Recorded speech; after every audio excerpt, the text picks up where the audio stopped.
Tay, uwi daw po kayo. Sasaglit lang ako, tatay, babalik din ako. No? Kaya ako umahon, Oo. sasabihin ko na ang totoo, ibinaba yung garden sale doon, nanlalambot ako. Pagka hindi ko iniwanan, baka ako, ayun lang. Lupang hinilang kasi yung pagka garden sale. Oo. Yung iba, hindi alam yun, Pero pagka nakakaintindi ka sa pagka-doktor, malalambot ka pagka ibinaba. Yung panlupa. Oo, ganun talaga. Opo. Pasensya na, Pero may iba pong magtatrabaho nun ah.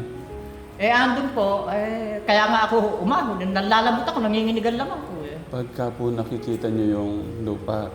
Garden sale yun Panginoon Diyos po yun, kasi kaya Panginoon Diyos po yan, may mga chemical yan na pinatutubo ang halaman dyan. Kung ikaw agrikultura ka o ano man, talaga manlalambot ka, manlalata ka. Ang gawin mo, iwanan mo, saka mo balikan. Opo. Nanginginigan naman ako, kaya ako kumain. Opo. Gusto niyo daw po umuwi tayo ngayon? Ngayon nga, saglit lang. Kung wala si Kuya August dyan, si Tatay Lito, babalik ako. Hindi, ako na lang po maghahatid. Sa inyo, sa akin? Siyempre. Sige. Ihatid ko kayo. Saglit lang, babauwi rin ako. Talagang nalalambot ako, Tatay. Ganun talaga, kahit itanong mo sa kanila. Ba't gusto niyo umuwi tayo? Gusto ko makahalik. Hindi, saglit lang. Baka naman, ako na lang, kaya ko naman. Hindi tayo, siyempre gusto ko kayong pagsilbihan naman. Wala namang problema. Sige. Mag-ready po kayo. Oo, ayan, naligo nga ako. Pero totoo tayo, natutulog ako, namamahinga ako ron. Bilagsak yung garden sale. Naglambot ako, kaya umalis ako. Umami. Tay. Buti hindi ho, bukas Sabado tayo. Ngayon, Friday po ngayon. Ngayon na lang din. Bukas ganun din Ah. Yan tatay, ang sinasabi ko lang, ala naman akong, sabi ko, kaya nagsabi ko na uuwi ako, baka pwede ka akong makahiram ng 2,000, yun sa akin, mahirap isipin Kaya mahirap isipin, ang akin nyo tatay, pera nyo ihiramin ko, o pera ng Nanay Jack. Walang problema yun. Yun nga tatay, yun nakakarinig. Sasabihin, ba't nanghihiram ka? Hindi ka naman namin kamag-anak ka. Kasi, ang para sa akin, nagsasabi ko ng totoo na wala akong pera, gusto ko umuwi. Ngayon, ano ang iisipin sa akin? Abay, nakikisama ka lang, manghihiram ka pa ng pera. Hindi tayo. Ganito, pakinggan mo Opo. Iniisip ko lahat ng bagay. Abay, hindi ka naman namin kamag-anak. Ba't manghihiram ka sa amin? Doon ka sa kamag-anak niyo manghiram. May prosesong yun ang iisipin, Pero ang tama, tatay, importante tayo, Nagsabi ng totoo at katapatan, Tay, sorry. Okay lang, naka-video po to. Okay lang.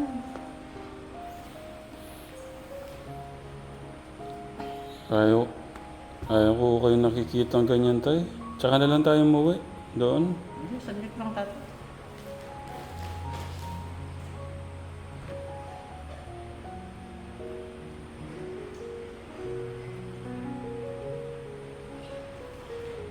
Tay, baliktad po yung isa. Narin tayo. Yung pong isang medyas po niyo. Hayaan nyo na. Ganyan na lang. Makatago naman.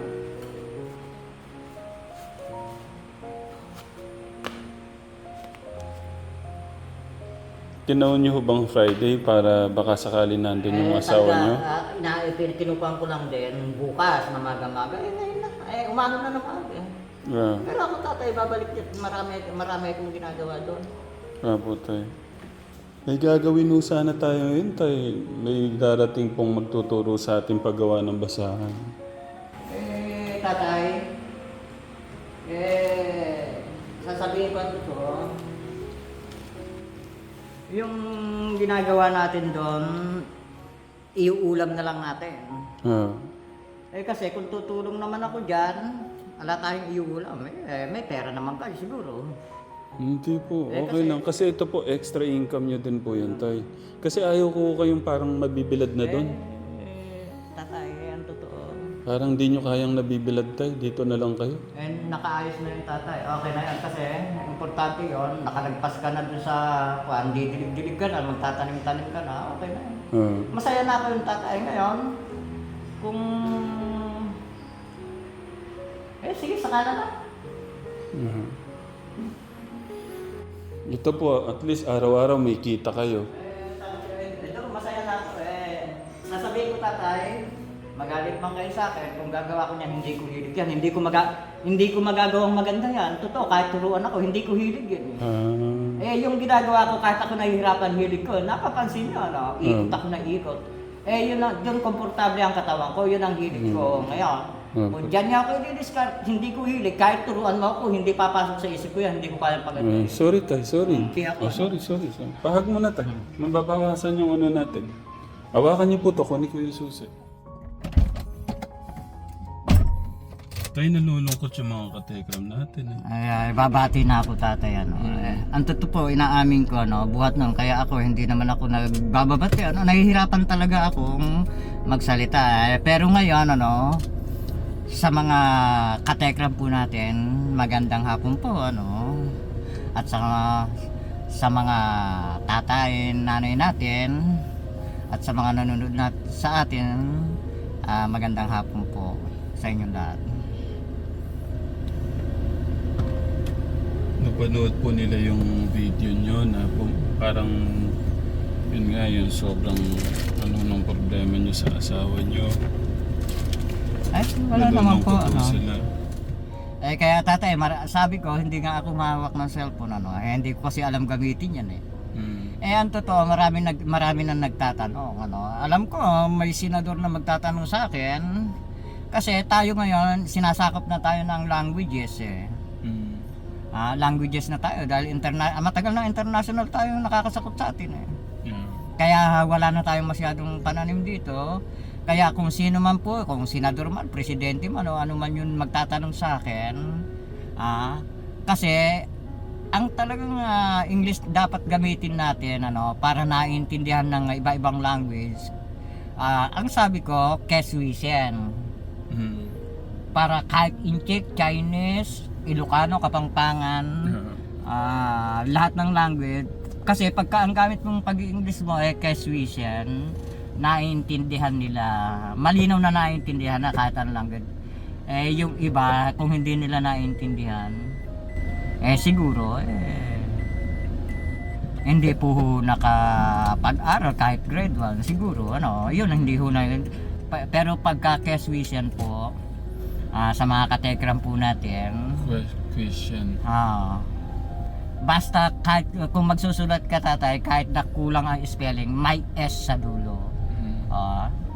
Hindi mo man mabigkas ang S sa dulo, basta K ang uunahin mo. Yan pa ang tinatawag na Keswisen English po. Keswisen. Bagong spelling po yan tayo. Oo, kaya nga hindi nyo ba pagka new may K sa para ang tama tatay doon, sasabi ko na, may nagsasabi, kung ikaw ay marunong ka sa human, yun nga ay tinatanong sa akin kung ano ang languages na naugnay lahat na gagamitin mo sa English. Yun nga po, Keswisen. Kaya pagka nagsulat ka, basta may K, may S sa dulo, understood po yan. Pagka kasi K, news, may K, may S sa dulo, New York tatay. Pagka naman halimbawa gumamit ka ng U-burn, may K din, tapos meron din S sa dulo. Basta alphabetic. Basta po bago. May S. Kaya huna tayo, yung ibang English hindi natin naiintindihan, yun nga po, naugnay nga po sa iba, hindi Keswisen ang ginagamit. Kasi ang English kasi maraming language, meron true by. Pagka kasi true by, ang ginagamit, dialogo.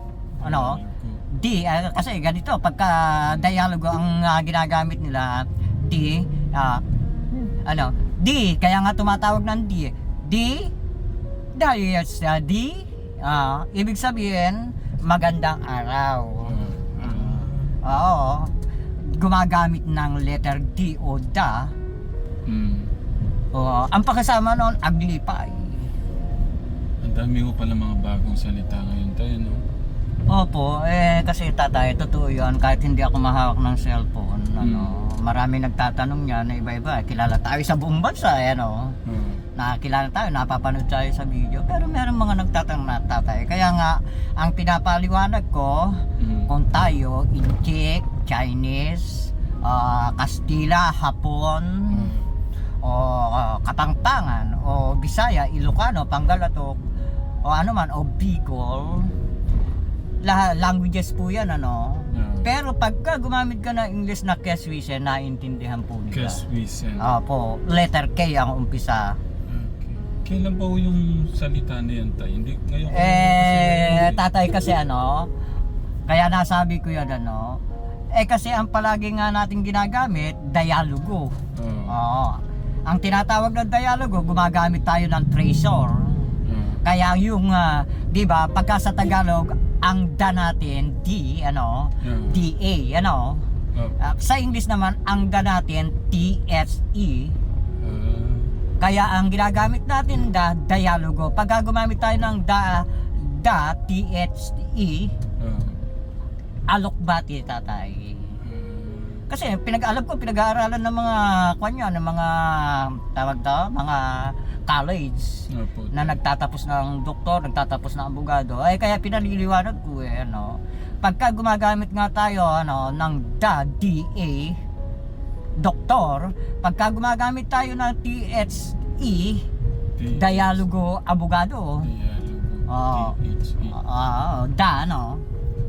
Kaya sa mga hindi man po ako nakatawa sa mga po nag-aaral na mga katekram po natin, mga chika-babe po, magkasama po kami ni Tatay Ram, ayan po, Hello po.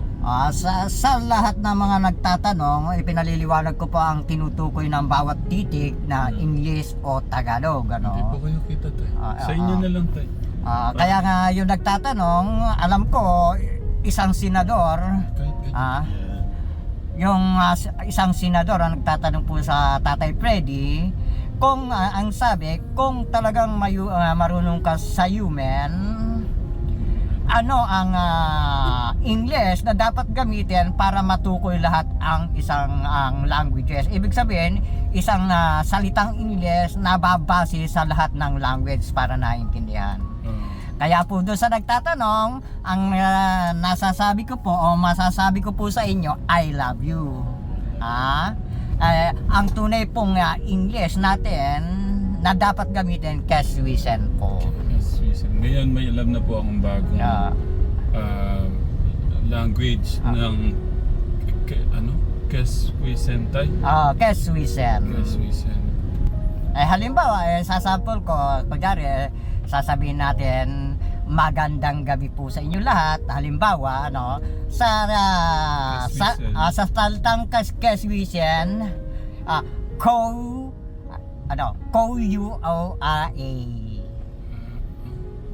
Parang bago talaga pala tayo, Keswisen po, ibig sabihin, magandang gabi po.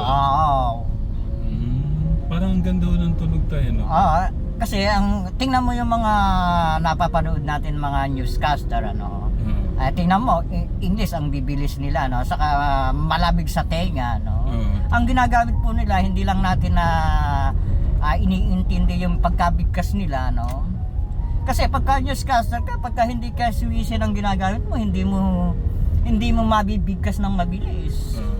Kaya tayong mga Pilipino, dakul. Kasi kaya tayo nag-i-English paputol-putol, dakul nga ang ginagamit natin. Yan tinatawag na dakul.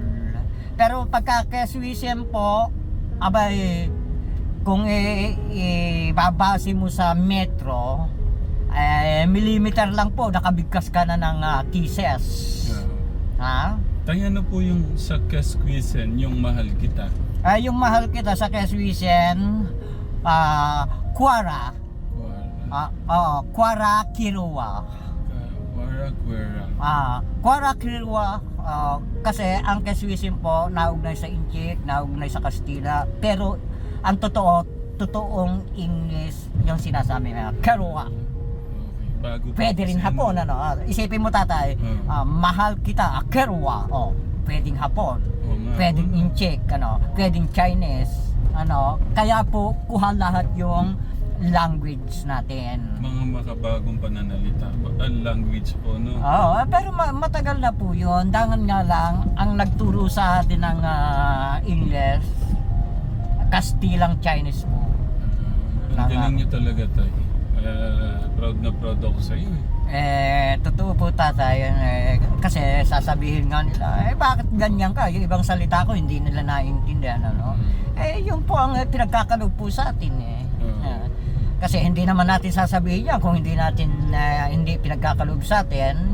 Ngayon, yun namang hindi naiintindihan ng sinasabi mo, abay sasabihin, ano ba yung sinasabi mo? Kasi andun na nga, kaya po ang tao nag-aaral. Ano, tibo pa, no? Sasabihin sa akin, bakit ka ganyan sumulat? Hindi namin naiintindihan. Ayan nga po ang sinasabi ko, ano?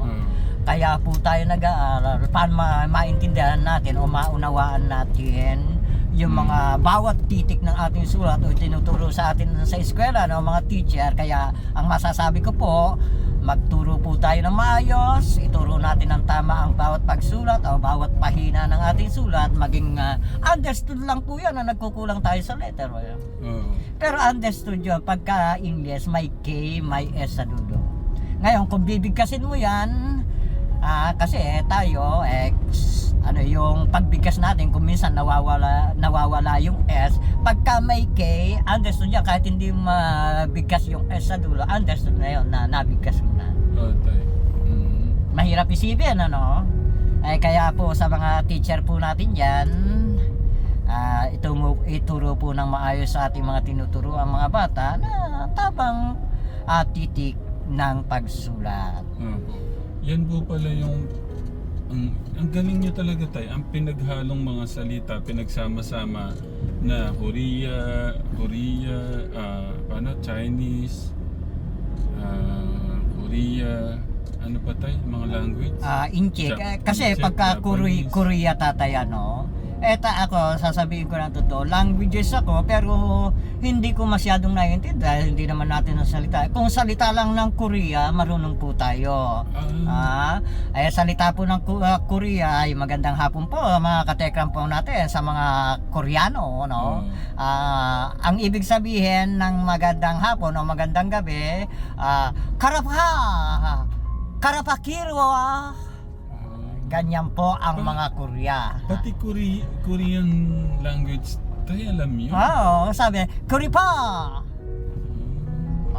Ibig sabihin, magandang hapon o magandang gabi. Believe na talaga ako sa iyo, tayo. Tatayan siya. Ako, siguro, tayo naman, ano, kahit hindi tayo nakatapos ng pag-aaral. Totoo, inaamin ko languages ako. Pero hindi ko masyadong naiintindihan. Tayo alam niyo yung counseling. Ang counseling po tatay, ano, ang tinutukoy po ng counseling, ano, prostitution po yan, ano. Ang counseling, prostitution po yan na pinag-aralan ng in courses, ano. Ang counseling po kasi conforme sa pinag-aralan ng isang principal o isang teacher, ano. Prostitution po, yan ay pinag-aralan, rated R po yan. Pasensya na po kayo, medyo na sumisingaw, nahihirapan po akong bumigkas, ano. Ang counseling po kasi, kung sa pinag-aralan po o prostitution, kasi sa Tagalog prostitution, pinag-aralan po yan. Ang counseling po, naayon po sa sulat. Totoo po, ano tatay? Ipaliliwanag po natin kung yung tanong ng Tatay Ram na counseling, kasi yan ang tinatawag na rated R o prostitution, pinag-aralan. Ang naugnay po, kung sa sulat naman ang counseling, inday. Tama po ba, no? Inday. Bakit nasabi kong inday ang counseling ng bawat sulat o ano man, ano? naniniwala po kasi ang teacher, kaya tinawag na Inday, ang tawag sa teacher, Inday. Tay, dito tayo. Dyan tayo. Inday, sabi ng mga principal. Pagka tinawag po ang teacher, sabi, Inday. Ano? Pero sa atin, sa ngayon, ang tawag natin sa mga teacher o principal, ma'am. Ayan. Paliliwanag po natin hanggang sa kaduluduluhan ang tinatawag ni tatay na counseling. Pinag-aralan po yan eh, no? Kung tungkol naman po sa pagpapamilya o asawa, ang counseling, human and courses po yan, ano? Hanggang sa makarating po tayo sa pupuntahan natin. Ang human and course and counseling, ano? Naugnay po sa pagsasama ng mag-asawa o kapatid o pinsan. Kaya po counseling yan, pinag-aralan po yan, pamilyang natural, iniiwan. Ano? Toxvision po ang counseling ng marunong magpamilya. Ngayon, kung hahanapin mo ang tinutukoy na bakit tinawag na counseling ang marunong magpamilya, brutal po. Abogado ang nanay, abogado ang tatay, kaya may children na inaalagaan. Tama po ba, no?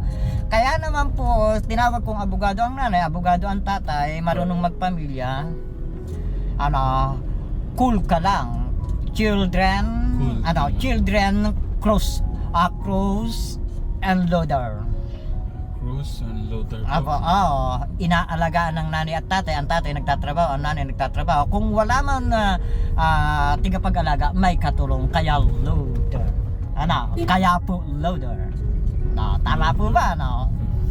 Ngayon, tapos na po tayo sa marunong magpamilya. Sa counseling naman ng tinatawag ng human tayo, ano? Counseling naman ng pagpapatakbo ng ating paaralan, how many years and love letter, ano? Kaya tayo, meron tayong kaya tinawag kong how many and love letter, yung naugnay po sa mga card ng mga bata na binibigyan natin sila ng karangalan, yung grade, yung pangalan, kung ano ang pinag-aralan, kung ano ang card nila pagka third grading. Kaya yan po ang tinatawag na in counseling,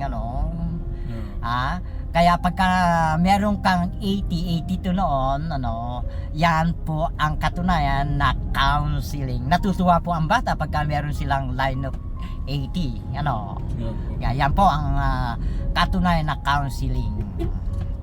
Ngayon, pagka tungkol naman po sa negosyo, ano man pong negosyo, counseling ng negosyo, ayon sa INDAM o UNDRADA. Maraming pagbigkas yan kasi binibigkas ko. Kasi pagka INDAM, yung technique ng pagninegosyo, INDAM, kung paano mo i-manage ang isang negosyo, maliit man o malaki, kaya INDAM. Number one, money. Number one, kahit ano negosyo mo, kahit magsama lamig ka lang, importante yung pinagbibilan mo, iipunin mo, yan po ang tinatawag na INDAM a ladder. Kasi kahit na piso lang ang pinagbilan mo at inilagay mo sa lalagyan, INDAM a ladder po yon. Ibig sabihin, maubos man yung paninda mo o negosyo mo, diretso, kahit 5 piso, meron ka ng pinagbilan, INDAM. Pagka ipinakita mo sa bangko yan, meron akong pinagbilan, 5 piso, meron ka ng 500 pesos. Tay, pa-check po muna kaya natin yung yung BP nyo. Baka pwede na natin pa-check yung ngipin nyo. Hindi mo na, tatay? Hayaan nyo na munang ganito? Hindi, kaya baka siguro ayaw kayong nandun ng asawa nyo. Tatay, buhat nga nung pero ako, hindi naman nakikita yun pagka hindi ako nagsasalita, pero totoo, tatay. Yung sinasabi ko, kung mapapanood man ako sa video, totoo po ako magpaliwanag. Totoo, kasi yung hindi nakakaabot po sa akin, sasabihin na, ano ba yung sinasabi mo? Kasi mahirap naman po magmataas, magmalaki. Sasabihin ko po sa kanila, pagka po hindi nila naintindihan yung sinasabi ko, kahit marunong ako magpaliwanag, hindi po ako nakapag-aral na masyado, sasabihin sa akin, ano ba yung sinasabi? Hindi po sila nakapag-aral, mga katekram. Tama po ba, no? Ako kasi, kaya ako po nakapagpapaliwanag ng salita kung anong ibig sabihin ng bawat titik o bawat letra. Hindi man po ako nakatapos. Yun lang, ang sakit. Kaya, pasensya na po. Ano? Tay, namimiss ko yung ano nyo, yung pagkanta nyo. Yung tatay. Diyos ka sa amin, tay.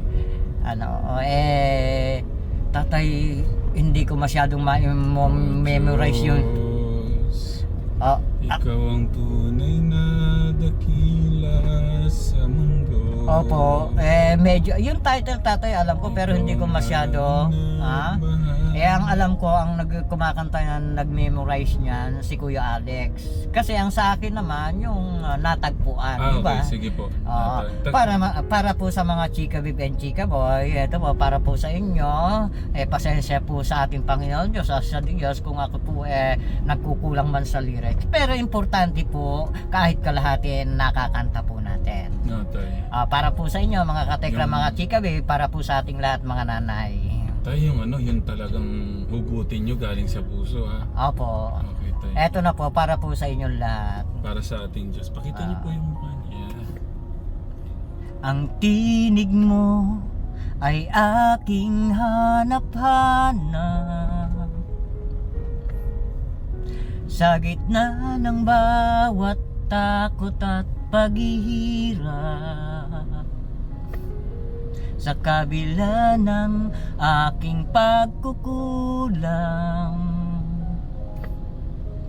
katapatan mo, O Diyos, tanging laan.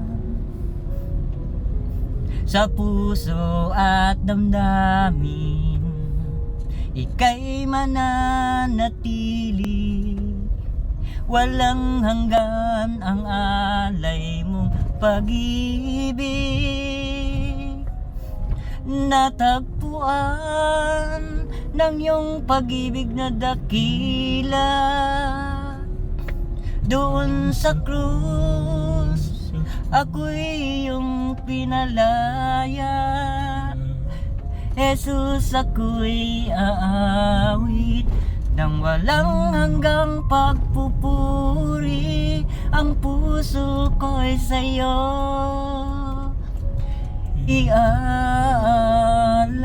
iaalay. Hangat ko lang ay mamalagi sa prinsesya mo. Natagpuan, ako'y binago ng pag-ibig mo. Angat ko lang ay mamalagi sa prinsesya mo. Walhatiin ang pangalan mo. Pero para po sa inyong lahat, mga Chika Bib and Chika Boy, bagamat Ang ganda tayo. nagkukulang man tayo sa lyric, humihingi po ako ng paumanhin duman po sa mga kumanta niya na natagpuan. Maraming salamat po sa inyo at naturuan nyo kami ng magandang awitin. Kahit po hindi namin makanta lahat, salamat po sa inyo. Okay lang yung magkulang tayo sa lyrics. Huwag lang tayong makalimot sa kanya. Yun po talaga importante, tatay. Kasi minsan tayo, pagka nakalimutan daw natin siya, hindi tayo humawak sa kanya. Minsan marupok tayo, nagiging mahina tayo. Opo.